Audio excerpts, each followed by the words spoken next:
Baz Greenland. It wasn't until this week that I realized what Arrow was missing this season: some decent character drama and development.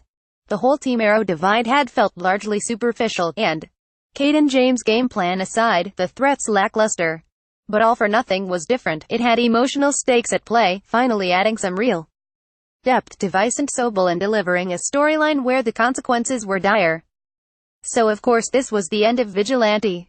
I can't say I am too disappointed. The whole doing what it took to fight crime was covered last season, and the retrofit reveal that it was Dinah's dead lover felt flat, but last week gave some measure of realism to his actions. Vincent Sobel was playing double agent, just as he had going undercover with Dinah 5 years earlier and getting caught out at the moment of the Star Labs explosion that gave Dinah her metahuman scream and Vincent his super healing abilities.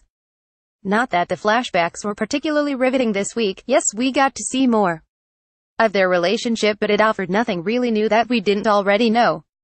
It was certainly a problem Lost suffered with occasionally, the ultimate precursor to Arrow's 2-time frame format. It has employed since the pilot episode, but more sporadically this season. In fact, given that none of the flashbacks have offered much this year, perhaps it is time the show was done with them for good. I'm kind of glad this storyline wasn't dragged out for too long, particularly the new team's decision to keep their shady alliance with Vigilante secret from Oliver and co. Characters keeping secrets from each other has been the bane of this season. Though I wasn't expecting Vigilante's discovery and death to come so soon. Black Canary killing Vincent with his sonic scream through his ear was a particularly nasty end, and a twisted repeat of his original death where a trapped Dinah looked on in horror. Not that this psychopathic alternate Earth metahuman seemed quite so willing to fulfill Kate and James's demands.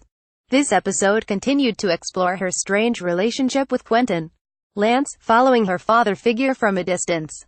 The whole art gallery setup he arranged for her seemed a little contrived, but it was a nice moment that suggested that perhaps her redemption could be achieved. I've wondered just what purpose Quentin continues to serve on the show, as great as Paul Blackthorne is in the role, but this an interesting evolution of his grief for his dead daughter. I am also liking that the whole possible redemption arc hasn't been rushed. Black Siren has been part of Arrow since mid-season 5, and we're only now getting proper glimmers of hope. Now that the path has been set, I hope the writers don't rush this to its conclusion. All for Nothing was an episode of emotional stakes, something that hasn't really been felt for a while. The drama of a city held hostage by Kate and James's demands was keenly felt, and moments like the brutal massacre of the Argus Black Ops team demonstrated just how much control he has. But it was the development of Black Siren and Vigilante that worked the best. It's just a shame the latter only really fulfilled his purpose in his final appearance.